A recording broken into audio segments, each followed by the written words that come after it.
ಈ ರೆಸಿಪಿನ ನಾನು ಸೋಂಬೇರಿ ರೆಸಿಪಿ ಅಂತ ಕರಿತೀನಿ. ಹಂಗಂತ ಸೋಂಬೇರಿಗಳೇ ತಿನ್ಬೇಕು ಅಂತೇನಿಲ್ಲ. ನಮ್ಗೆ ಯಾವಾಗಾದ್ರೂ ಸಾಕಾದಾಗ, ಯಾರೂ ಇಲ್ಲದೇ ಇದ್ದಾಗ, ಬೋರ್ ಆದಾಗ, ಏನು ತಿನ್ಬೇಕು ಅನ್ಸದೇ ಇದ್ದಾಗ ಈ ರೆಸಿಪಿನ ಮಾಡಿ ತಿನ್ಬೋದು.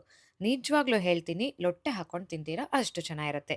ಏನು ಅದು? ಹೆಂಗ್ ಮಾಡೋದು ಅಂತ ನೋಡ್ಬಿಡೋಣ ಬನ್ನಿ. ಒಂದಷ್ಟು ಬೆಳ್ಳುಳ್ಳಿ, ಇಲ್ಲಿ ನಾನು ಇಬ್ರಿಗಾಗೋವಷ್ಟು ತೋರಿಸ್ತಾ ಇದ್ದೀನಿ. ನಾನೊಂದು 8 ಎಸಳು ಬೆಳ್ಳುಳ್ಳಿ ತಗೊಂಡಿದ್ದೀನಿ. ಇದನ್ನ ಈ ಗುಂಡೆ ಕಲ್ಲಿರತ್ತಲ್ಲ, ಅದರಲ್ಲಿ ಅಥವಾ ಕುಟಾಣಿಯಲ್ಲಿ ನೀಟಾಗಿ ಜಜ್ಕೋಬೇಕು. ಮಿಕ್ಸಿಲಿ ಹಾಕ್ಬಿಡ್ಬೇಡಿ. ಈ ಕಂಪ್ಲೀಟ್ ರೆಸಿಪಿ ಕೈಯಲ್ಲಿ ಮಾಡಿದ್ರೇನೆ ಅದ್ರ ಟೇಸ್ಟು, ಅದರ ಫ್ಲೇವರ್ಸು ಚೆನ್ನಾಗಿ ಹೊಂದ್ಕೊಳ್ಳೋದು. ಈ ಥರ ಎಷ್ಟು ಕೈಯಲ್ಲಿ ಸಾಧ್ಯ ಆಗುತ್ತೋ ಅಷ್ಟನ್ನ ಜಜ್ಕೊಳ್ಳಿ. ರುಚಿಗೆ ಉಪ್ಪು ಮತ್ತು ಖಾರ ಹಾಕೋಣ. ಅಚ್ಕಾರದ ಪುಡಿ ನಿಮ್ಗೆ ಯಾವ ರೀತಿ ಬೇಕೋ ಆ ರೀತಿ ಇದಕ್ಕೆ ಹಾಕ್ಕೋಬೋದು. ಕೆಲವರು ಜಾಸ್ತಿ ಖಾರ ಇಷ್ಟಪಡ್ತಾರೆ, ಕೆಲವರು ಕಮ್ಮಿ ಇಷ್ಟಪಡ್ತಾರೆ. ನನಗಂತೂ ಸ್ವಲ್ಪ ಕಿಕ್ ಕೊಡಲಿ ಅಂತ ಸ್ವಲ್ಪ ಜಾಸ್ತಿನೇ ಹಾಕಿದೆ. ರುಚಿಗೆ ಉಪ್ಪು ಮತ್ತು ನಿಂಬೆ ರಸ. ನಿಂಬೆ ರಸ ಎಷ್ಟು ಬೇಕೋ ಅಷ್ಟು ಹಿಂಡ್ಕೊಳ್ಳಿ ಕ್ವಾಂಟಿಟಿ ನೋಡಿಕೊಂಡು.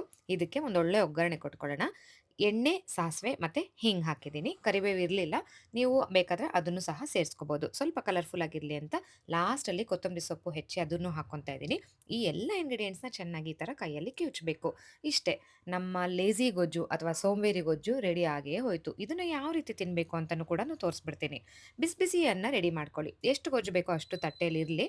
ಇದಕ್ಕೆ ಪೈಪಿಂಗ್ ಹಾಟ್ ರೈಸ್ ಹಾಕ್ಕೊಂಡು ಚೆನ್ನಾಗಿ ಮಿಕ್ಸ್ ಮಾಡಬೇಕು. ಇಲ್ಲಿ ನಾವು ಒಗ್ಗರಣೆಗೆ ಎಣ್ಣೆ ಬಳಸಿದ್ದೀವಿ. ನಿಮಗೆ ಎಣ್ಣೆ ಬೇಡಪ್ಪ ತುಪ್ಪ ಬೇಕು ಅಂದರೆ ತುಪ್ಪ ಕೂಡ ಯೂಸ್ ಮಾಡ್ಕೋಬೋದು.